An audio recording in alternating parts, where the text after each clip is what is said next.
Darktide is terrible at explaining many of the core mechanics it has to players. Rending, and by extension brittleness, happens to be one of the most asked about mechanics in the game since its release. By the end of this video, and depending on how long you stay for, you'll be able to at least know what rending does, how it actually works, and how you can make the most of this powerful modifier to your damage output.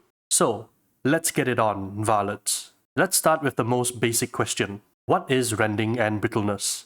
By its dictionary definition, rend means to tear apart, and in the case of Darktide's use, it means tear apart armor. Rending and brittleness both work the same way, with the main difference being that rending is a buff that only affects your damage, while brittleness is a debuff placed on an enemy, which amplifies the damage it takes from all sources, including your allies too. Next question. What enemy types are affected by rending? Rending affects only 4 out of the 6 main armor types in the game. The first is flak armor. These are worn mainly by scab enemies and the majority of elites. Unyielding armor. These are your non-armored Ogrin enemies and monsters. Carapace armor. These consist primarily of crushers and maulers, the main reason where you'll find rending and brittleness the most useful. And finally, maniac armor. This includes Drake Ragers and some of the more tankier specials like mutants. Unarmored and infested enemies are not affected by rending at all, and so does not benefit your damage output in any way against them. If all you wanted to know about what rending is used for, then you can technically stop the video here. But if you want to know how it works and how to make the most of it, then you'll need to brace yourself for some math ahead. Don't worry, the math isn't complicated, but the important part is knowing where in your damage equation rending fits, and that will really help you understand its importance. So, let's begin. How does rending actually work? As mentioned earlier, rending is a buff that allows you to increase your damage against certain armor types by piercing through their armor resistance. To understand how this works, we'll need to learn our first damage mechanic, Armor Damage Multiplier or Modifier, also known as ADM. The damage a weapon deals at base to specific armor types is determined by its intrinsic ADM value. So, for example, if we look at the third attack from the Combat Blade's damage profile, we see that it deals 55 carapace damage. This damage is determined by its ADM value. What is the ADM value of this attack and how do we get it?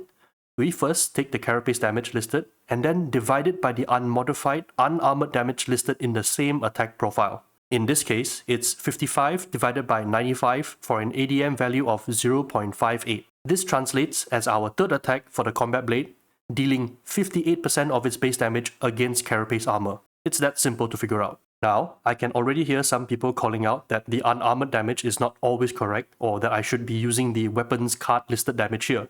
Let's start with addressing the use of the weapon card's listed damage for the ADM calculation. While it might be correct sometimes, I can say that I have tested the numbers out extensively by hand, and I find using the listed card's damage number not the most consistent way of getting the ADM value. Why? Because look at the example I just provided. The Combat Blade's third light attack deals 55 damage.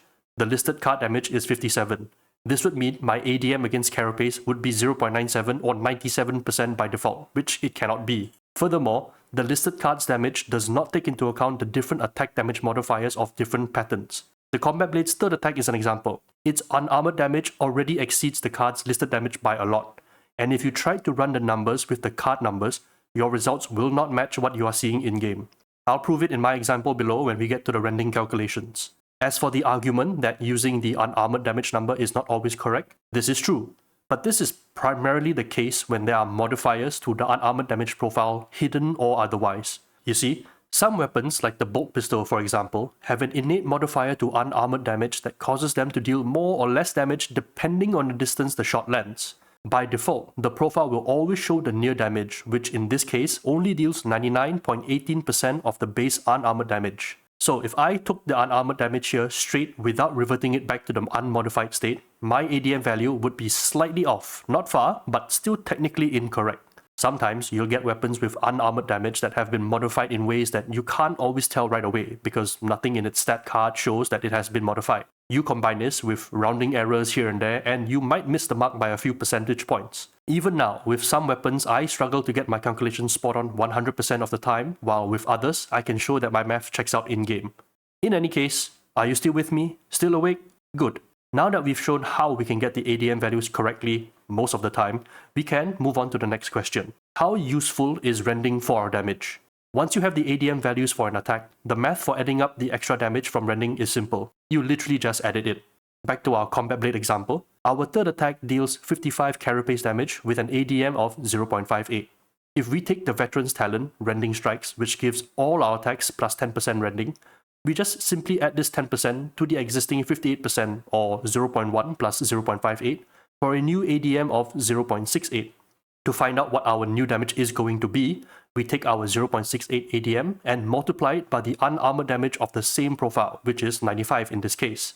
And we get a new carapace attack damage of 64.5, which, because of rounding errors in both the damage display and the ADM calculation, is actually closer to 64, which shows up as 63 in-game.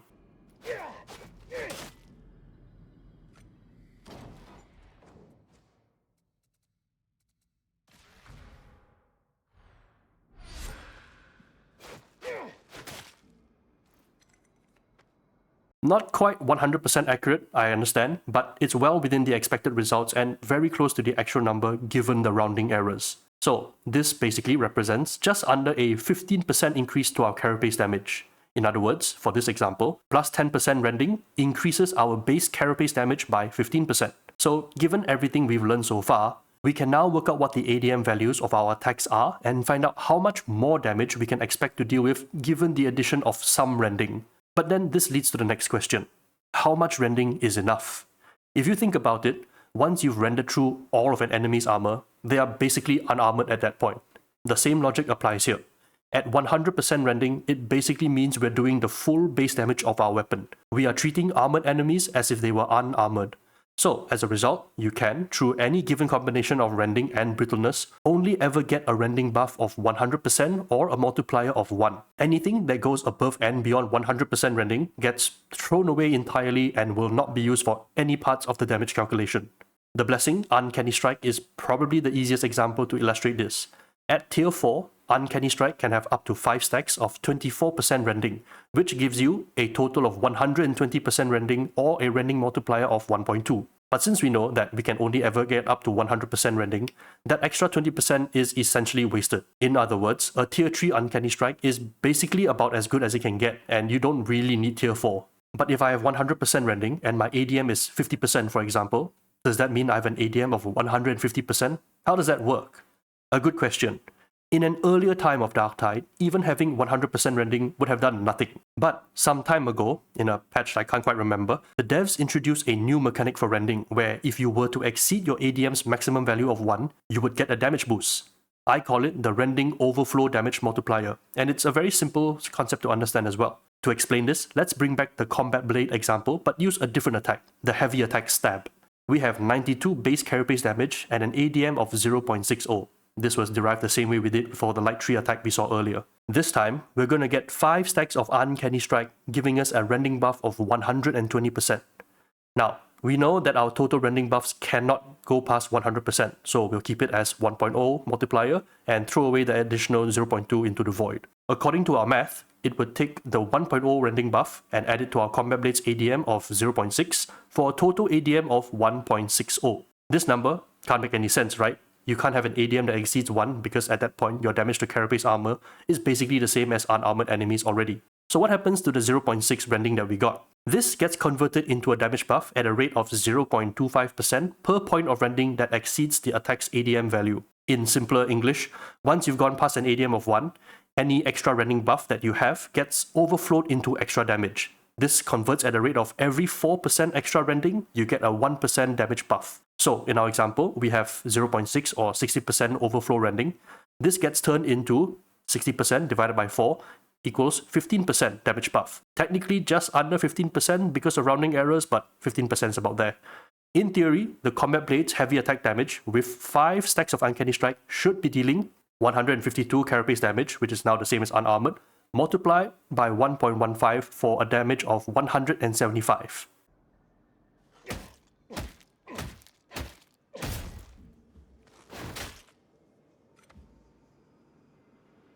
With that example, I've shown you pretty much everything essential there is to know about rending and how it works for your damage output. Whether or not a rending blessing or talent is going to be worth the point or slot is going to be up to you for you to decide based on your build's needs. But what I can say is that for attacks which have very, very low ADM to start with, adding even just 10% can mean a relatively massive boost to its damage output.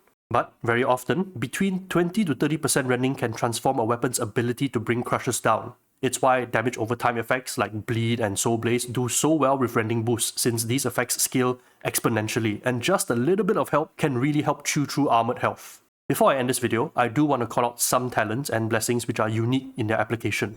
While I did mention that rending and brittleness are basically functioning the same way, brittleness as a debuff can only ever stack to 40% on an enemy. So, for example, if you had a weapon that had the Thunderous Blessing on it, which applies 10% brittleness with every hit, and you had the Veteran's Onslaught talent, which dealt another 2.5% brittleness per strike, you won't end up with 80% brittleness, you'll still be capped at 40%.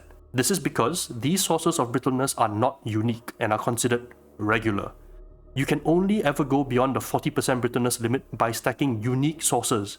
This includes the Veteran's Exploit Weakness, the Inferno Staff's Penetrating Flames, and the Mark 8 Exterminator Shotgun's Special Shells. Shout out to Cooley's Guides for unearthing the different sources of brittleness application and helping all of us be a little more knowledgeable about the game. So, if you're still here at the end of the video, I hope I've managed to explain how rending works in-game and how impactful it can be when it comes to helping you deal with armoured enemies. I'm certain there will be questions, so feel free to ask and help me make the comment section of this video a sort of FAQ for future players to browse through, and maybe they'll find the answers they are looking for. If you spotted anything wrong with my video, and I suspect there will be some mistakes I've made here and there, please feel free to correct me with evidence so I can go back to check, verify and learn. Thank you all for watching, and I will see you in the next one. Varlets.